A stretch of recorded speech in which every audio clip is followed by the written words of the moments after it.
Bismillahirrahmanirrahim. Alhamdulillahirabbil alamin. Wa shalli wa sallim barik ala sayyidina Maulana Muhammadin wa ala alihi washabihi asmain.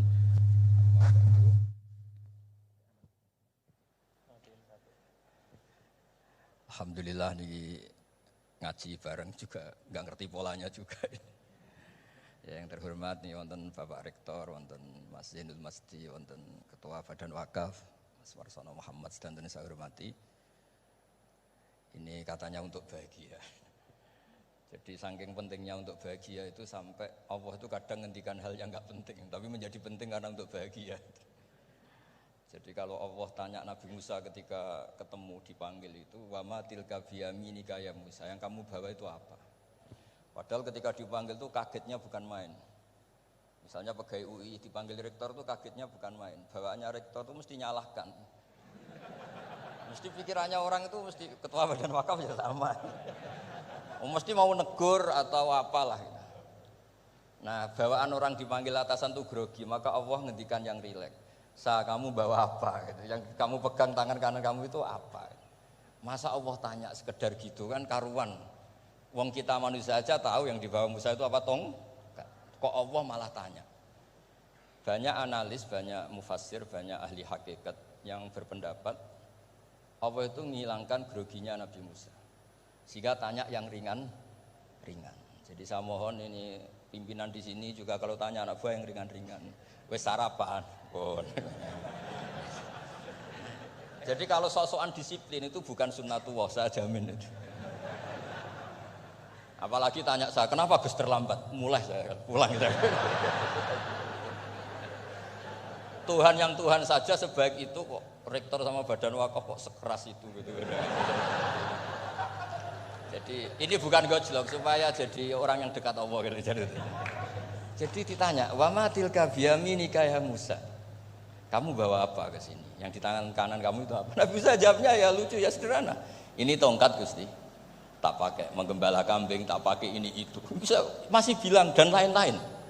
Kayak laporan keuangan tuh, kalau susah nerangkan itu dan lain. Terakhir ditutup waliya fiha ma'aribu ukhra, dan masih ada lagi yang lain di depan Allah. Kamu lapor audit di badan wakaf, diterima enggak laporan lain tadi? Ini teman saya lama ini. Saya di UI itu sudah lama, cuma inginnya dikenal Allah, tapi sekarang malah dikenal rektor. Aduh repot agak. Saya dulu dari anak Profesor Zaini itu mulai 2000, tahun 2000. Dekat sekali dengan saya. Sering ke rumah saya, ke kontrakan saya karena diskusi tafsir. Dan saya ikhlas sekali tidak ingin dikenal rektor, badan wakaf siapapun. Karena keluarga saya itu, bapak saya itu wali. Jadi kalau wali itu kepinginnya dikenal Allah. Tahu-tahu diturunkan derajatnya, disuruh kenal rektor, kenal badan wakaf. Jadi ini ada pemakhlukan. Ya ada pemakhlukan. Turun dulu baru naik. Ya. Jadi saya artinya gini, saya di sini itu sohibul bed. Jadi tadi Mas Majdi itu keliru kalau nanti saya ngisi, saya ini sohibul bed, nanti yang ngisi ini. Maksudnya seperti itu maksudnya. Jadi, karena tuan rumahnya saya Pak Warsono. Ya, ini tamu ya. Tapi ternyata pemakhlukan itu penting. Di dalam ilmu tafsir diantaranya itu dikenal namanya tanazzulatul maula. Allah itu menurunkan martabatnya. Allah sebagai Tuhan tentu tidak pernah menghutang kita, tidak pernah merasa dikasih karena semuanya itu milik Allah.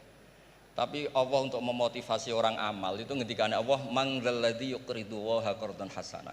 Siapa yang mau menghutangi saya? Allah itu tentu tidak butuh hutang kita karena kan semua milik kita itu milik Allah. Tapi supaya orang termotivasi amal, merasa superior, merasa heroik, saya mau menghutangi Allah, saya mau menolong Allah. Padahal Allah huwan nasir, Allah ni'mal maula wa ni'man nasir. Tapi Allah mengistilahkan dirinya intan suruwaha, jika kalian menolong Allah. Wahal yahtaju ilan nasri, tentu tidak, Allah tidak butuh pertolongan kita. Tapi itu tanazzulan. Allah yang Tuhan saja menurunkan derajatnya untuk komunikasi dengan manusia. Artinya kalau saya makomnya sudah fana kenal Allah, saya juga ikhlas turun derajat kenal rektor gitu. Jadi itu insya Allah tidak masalah. Gitu. Ben sampean pernah dengar ilmu hakikat memang gitu. Jadi saya ini memang sudah sering cerita ke Pak Fajar, Pak Sadeli, Pak Junaid. Saya ini sudah daftar ingin jadi resi lah. Saya sudah nggak pernah keluar-keluar. Saya di rumah ngaji. Tapi ngaji kalau ngaji terus ya. Saya belum pernah nggak ngaji. Satu hari minimal ngaji 4 kali. Ngaji fikih yang saya sering itu fikih karena mbah bahasa emang ahli usul fikih. Dulu pertama Profesor Zaini melibatkan saya ini cerita ke Mas Majdi itu gara-gara beliau itu profesornya itu sastra, adab, di Al-Azhar itu adab. Iya, Zaini. Orang tua dari rektor. Iya. Nah karena jurusannya adab, beliau memang pakarnya kalau menghaluskan bahasa. Tapi masalahnya di Quran kan banyak fikih juga dan beliau cari ahli fikih. Singkat cerita, entah gimana ceritanya Allah yang mempertemukan ketemu saya. Nah, kenapa kita butuh fikih tidak sekedar kesusastraan atau ilmu adab?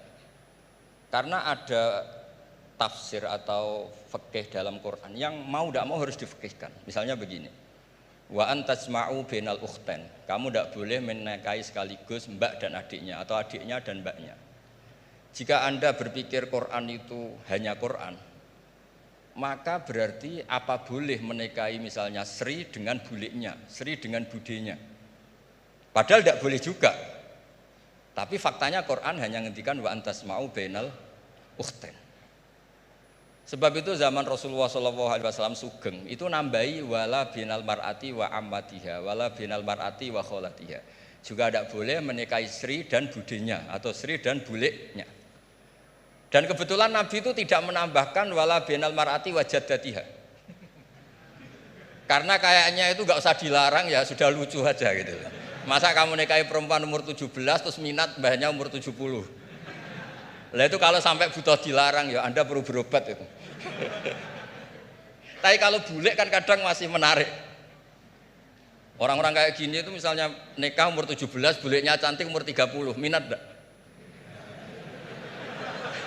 Jadi artinya butuh dilarang untuk enggak minat itu butuh dilarang gitu. Tapi kalau mbah nah, ngono kok ditakon. Ini pakarnya.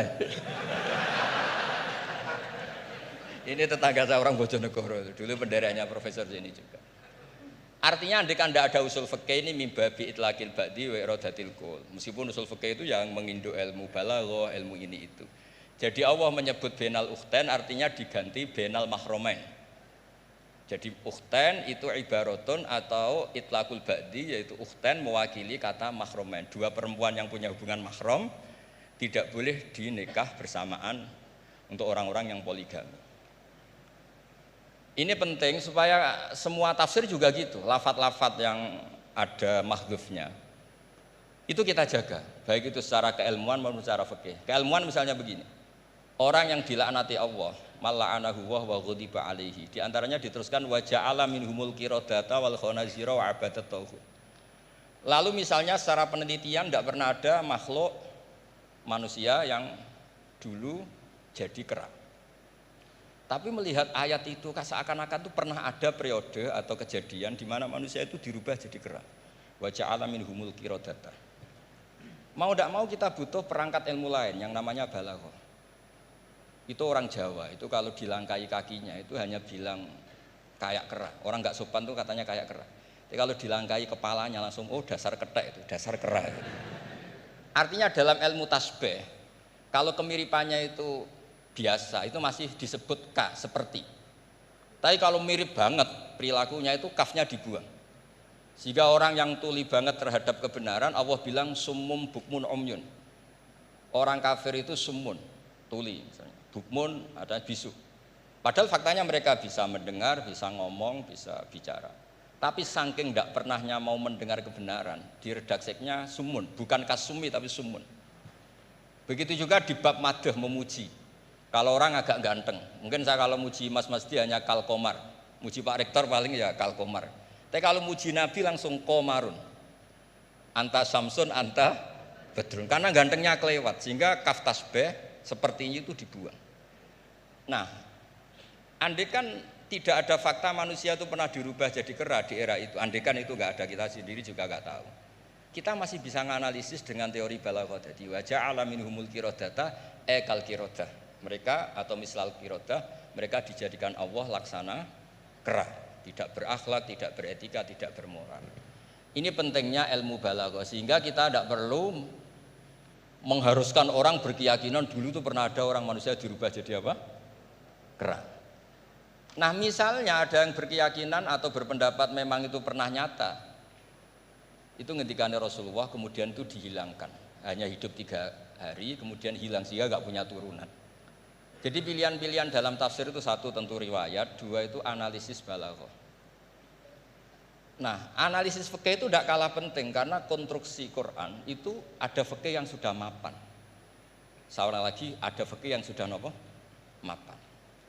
Ketika Nabi Lut itu menyesali kaumnya itu lesbi dan gay, kelainan seksual. Itu Nabi Lut ngendikan haula ibanati hunna adharulakum. Kalau kamu ingin menyalurkan kebutuhan biologis Anda, ini ada anak-anak putri kami, hunna adharulakum. Itu lebih suci bagi kalian. Tentu fikih itu sudah mapan, maknanya dinikahi dulu dengan proses nikah yang sah. Nah, barokahnya fikih yang mapan ini Allah tidak cerita tafasilul umur, tidak cerita detail-detailnya. Sehingga salah sekali kalau kita sering bilang kita hanya kembali ke Quran. Itu tidak bisa karena Quran juga tidak berdiri sendiri dengan makna yang sebenarnya karena turun itu ada asbabun nuzul. Ini yang terakhir supaya ngasih pekerjaan kan jauh-jauh dari NTB. Ya kan bisa dimanfaatkan secara baik dan benar. Saya ini Sohibul Bait. Nah, enggak ini bukan guyon tapi memang betul harus begitu memang. Mau enggak mau. Sumpah misalnya, orang itu kalau ditagih hutang atau ditegur itu masih ya besok saya bayar. Ditagih lagi kayak gak percaya, wawahi besok saya bayar. Jadi kata wawahi itu mesti menunjukkan emosi, tersinggung, sumpah.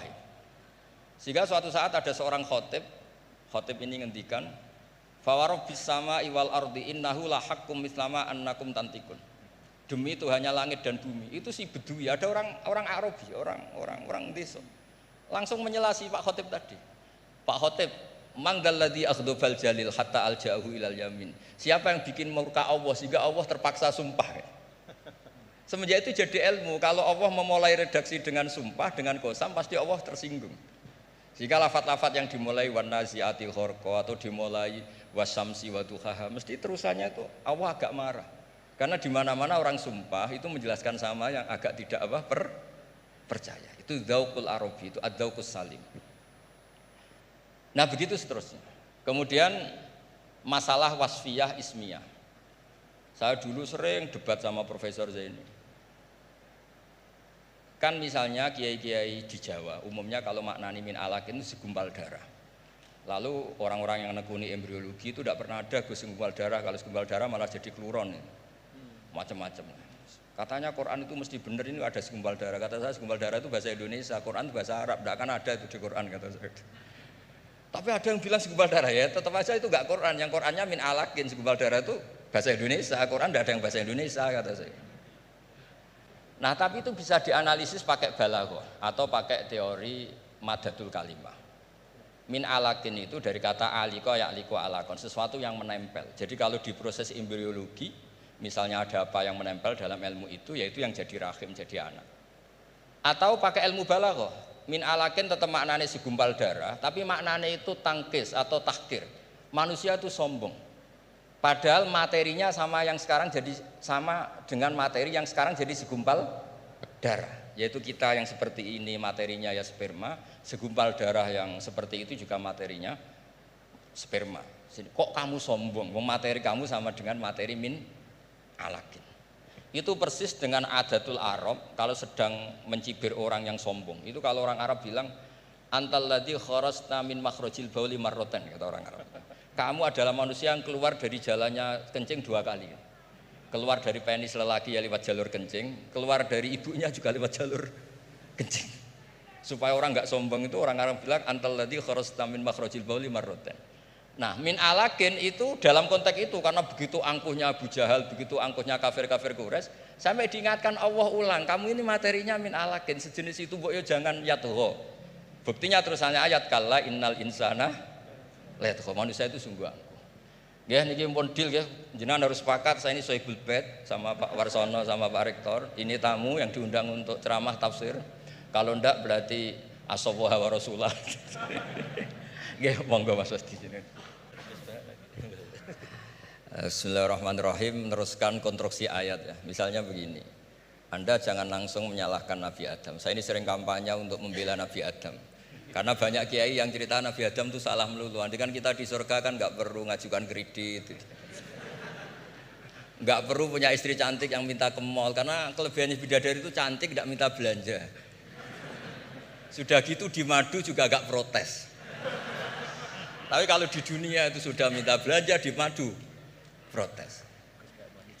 Nah, jadi tapi kenapa Nabi Adam akhirnya keluar dari surga dan kita menyalahkan hanya demi kepentingan supaya tadi punya istri cantik tidak minta uang apa? Belanja dan boleh dipoligami mau maksudnya.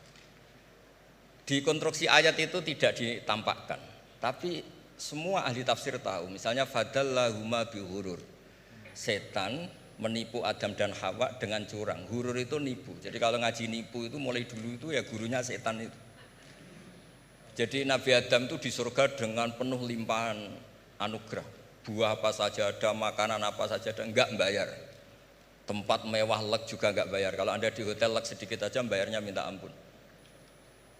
Akhirnya setan itu pura-pura nangis terseduh-seduh. Akhirnya Nabi Adam menghampiri. Kenapa kamu nangis? Saya ini iba sama kamu, kasihan. Nikmat yang begini nikmat, pada akhirnya Anda ini mati. Karena Anda manusia, pasti mati. Kasihan sudah senikmat ini kemudian Anda mati. Pura-pura nangis, jadi lama ya nangis, acting itu. Akhirnya Nabi Adam tanya, lalu solusinya gimana? Terus setan tinggal numpangi. Hal adulluka ala syajaratil khuldi wa mulkil la yabla. Kamu mau tak kasih vitamin makan pohon khuldi? Nanti kalau kamu makan itu terus abadi. Jadi terus setan Nabi Adam mulai ragu, tapi Allah melarang saya makan pohon khuldi itu, syajaratul khuldi itu. Kamu tidak usah cari tafsirnya, itu anggur, apa ketela, apa duren, itu namanya orang kurang penggawean itu. Itu gak penting. Ketika Allah tidak menjelaskan detail itu berarti detailnya itu tidak penting. Kamu sok penting nyari itu apa itu. Allah saja tidak menjelaskan, kok kamu yang manusia mau menjelaskan. Akhirnya Nabi Adam tanya, apa betul Allah itu melarang saya makan itu? Terus Allah cerita, wa qasamahuma inni lakuma laminan nasihin. Terus setan itu cerita, demi Allah saya tahu info terbaru bahwa sekarang nggak apa-apa. Jadi hukum terbaru itu. Singkat cerita Nabi Adam makan. Ketika makan, berarti setan salah karena menipu Nabi Adam, Adam salah karena makan pohon khuldi tadi. Apa yang terjadi? Allah manggil Nabi Adam. Adam, kenapa kamu makan itu? Bukankah pohon-pohon yang lain, buah-buah yang lain itu cukup? Kenapa kamu makan yang saya larang itu? Terus jawab Nabi Adam ini yang unik, yang kita harus bela Nabi Adam ila yaumil qiyamah. Wa izzatika ya Rabbi ma adzunnu anna ahadan yahlifu bika kadziban. Demi kehormatanmu ya Allah, ketika engkau disebut oleh setan, saya tidak pernah mengira ada orang berani mencatut nama engkau kemudian dia bohong. Loh, ini contohnya Pak Fajar ini. Sama temannya yang paling sering bohong itu dia nggak percaya, tapi meskipun sering bohong kalau dipanggil Pak Rektor, ngecek ulang apa enggak? Kalau kalimatnya dipanggil Pak Rektor, pasti nggak ngecek ulang. Meskipun teman yang sering bohong pasti langsung nyari Pak Rektor. Saya misalnya sebagai murid Mbah Maimun, punya teman yang sering bohong sekalipun, terus bilang, Gus dipanggil Mbah Maimun, pastilah langsung ke sana. Karena disebut nama itu, orang sudah tidak berpikir jelimet. Ketika engkau disebut ya Allah, saya tidak pernah ngira ada orang mencatat nama engkau, kemudian dia bohong. Sehingga Allah itu haru sama Nabi Adam. Makanya Nabi Adam itu diusir. Ini meneruskan ayat yang dibaca Mas Majid tadi. Diusir tapi disangoni. Dam, secara prosedur hukum, kamu harus saya usir karena kamu melanggar. Tapi tak sangoni, lucu kan? Tak sangoni. Kamu baca ini ya, jadi unik. Makanya ayatnya fatalaqqa Adamu mir Rabbi, bukan kreasinya Nabi Adam. Kalimat itu bukan kreasi Nabi Adam, tapi hadiah sama Allah. Ini kamu secara laturan tak usir, tapi tak sangoni, ini dibaca nanti. Tapi Nabi Iblis tidak disangoni, karena memang dia penipu betul. Sudah gitu akting pura-pura nangis, pura-pura ini itu, jadi benar-benar penipu ulung. Makanya sekarang pun kalau penipu itu memang harus sopan, harus nangis, itu cara untuk karena sanatnya penipuan memang begitu, sanat awalnya memang begitu, pura-pura nangis terus pura-pura itu. Jadi itu memang cara paling efektif untuk apa? Nipu. Ada sanatnya. Nah, lalu kenapa ada hadis mangqala la ilaha illallah dakhalal jannah? Ini terakhir terus nanti Mas Masdi ngendikan terus doai sekalian. Perintah Sohibul Bait, bukan permintaan, perintah. Perintah itu bukan berarti tidak sopan. Memang bahasa Indonesia itu gitu. Permohonan itu mesti diabaikan. Kalau perintah itu agak tegas. Bukan masalah. Jadi begini. Saya ulang lagi konstruksi ya. Konstruksi ayat fadallahuma bihurur. Kenapa mangqala la ilaha dakhalal jannah? Itu unik. Kalau kita baca hadis, ada orang itu pendosa, salahnya sudah minta ampun. Sama Allah dipanggil. Ini hadis musnad, riwayat Musnad Ahmad dan banyak riwayat yang lain. Dipanggil, "Fulan, kamu ke sini. Kamu lihat itu apa?" "Bok, Gusti." "Berapa?" 99. Per bok itu maddul basor. Sepanjang mata melihat itu isinya dokumen kesalahan dia. Jadi enggak kayak yang di pengadilan itu hanya beberapa tumpuk. Itu sepanjang dia lihat itu kesalahannya dia. Sepanjang dia melihat. Sudah gitu jumlahnya 99. Ya dia putus asa, dia akan masuk surga. Kemudian sama Allah, sudah kamu tenang saja. Diambilkan bok kecil, kecil sekali, paling sak bok jam tangannya. Dah, innaka lan tuzlamal yaum, kamu tidak akan terdolimi. Kenapa Gusti? Ini kamu punya kebaikan ini kecil sekali. Ya apa efeknya Gusti? Kan nggak ngefek kesalahan seperti itu. Kemudian bandingannya hanya kebaikan sekecil itu. Dah, kamu tenang aja. Setelah ditimbang, box 99 yang jumlahnya maddul basor kira-kira 3 kilo sama satu wadah jam kecil, ternyata setelah ditimbang itu menangin 1 jam kecil karena isinya la ilaha illallah. Malaikat itu gak berani. Kamu berani, ada namaku kemudian kamu abaikan. Saya dipanggil 1000 mahasiswa UII sama satu Pak Rektor, Pak Fajar. Kemana arahnya? Ke satu rektor apa ke 1000 mahasiswa yang manggil? Pak Rektor, kan ini urusan nasib. Nah ini cerita. Malaikat yang nimbang Pak Warsono itu diprovokasi sama malaikat yang lain. Kamu berani nggak mempertimbangkan kata Allah di situ? Wah ya tidak berani. Nah, itu disebut fala yaskulu ma'asmillahi ta'ala sayun. Dibandingkan asma Allah itu tidak ada yang bisa ngungguli. Nah, di sini terus para torekot, para apa konwiridan Allah. Tapi karena kita ini sekarang sudah tidak ngaji malah tanya, gunanya apa sih muni Allah? Lu nyebut pangerane ora gunane. Oh ini sedang nyebut Tuhannya kok kamu tanya gunanya apa? Kamu tak kasih uang aja tidak pernah tanya gunanya uang ini apa? Pas dijak wiridan tanya, gunanya apa sih? Oh dasar orang aneh. jadi logis. Lah Nabi Adam juga sama, ketika disebut asma Allah itu enggak mikir yang lain, apa setan itu penipu apa enggak, sudah grogi yang manggil Allah langsung. Nah, makanya saya mohon kenapa kita memahami mangkana akhiru kalamihi Allah la ilaha illallah dakhalal jannah. Karena dengan itu malaikat enggak berani macam-macam. Jadi nanti kalau Anda ketemu malaikat tukang hisab, ayo silakan abaikan nama Allah. Kalau kamu berani berarti tidak malaikatnya Allah. Masa namanya Allah gak dipertimbangkan? Ya tadi misalnya dosen-dosen UI ada undangan seminar menjanjikan. Enggak seminar menjanjikan tapi yang manggil rektor, milih mana? Kira-kira saja. Milih rektor kan? Karena ini nasib berkelanjutan kan kalau seminar kan. Apalagi ini asmane Allah. Nah, makanya Nabi ngendikan fato satisi jilat wasakula ismuwah. Kemudian bok kesalahan tadi jomplang kalah. Kemudian yang menang hanya asmanya Allah Subhanahu wa ta'ala. Makanya terus disebut, sudah Nabi ketika tanya, amal apa paling baik ya Rasulullah, gini, zikrullah fisirri walalan gini-gini. Dan kamu mati, dan kamu hidup, walisanu katordun, kamu harus selalu ingat Allah ta'ala. Lah dene saya sekarang itu sudah biasa ingat Allah, terus disuruh ingat rektor, ya muka-muka itu tugas dari Allah juga. Saya tidak tahu apa benar apa tidak tahu. Tapi yang jelas saya tidak jenis orang yang apa ya, terus nganggep apa dunia penting betul, tapi ya penting lah gue sanggup mati.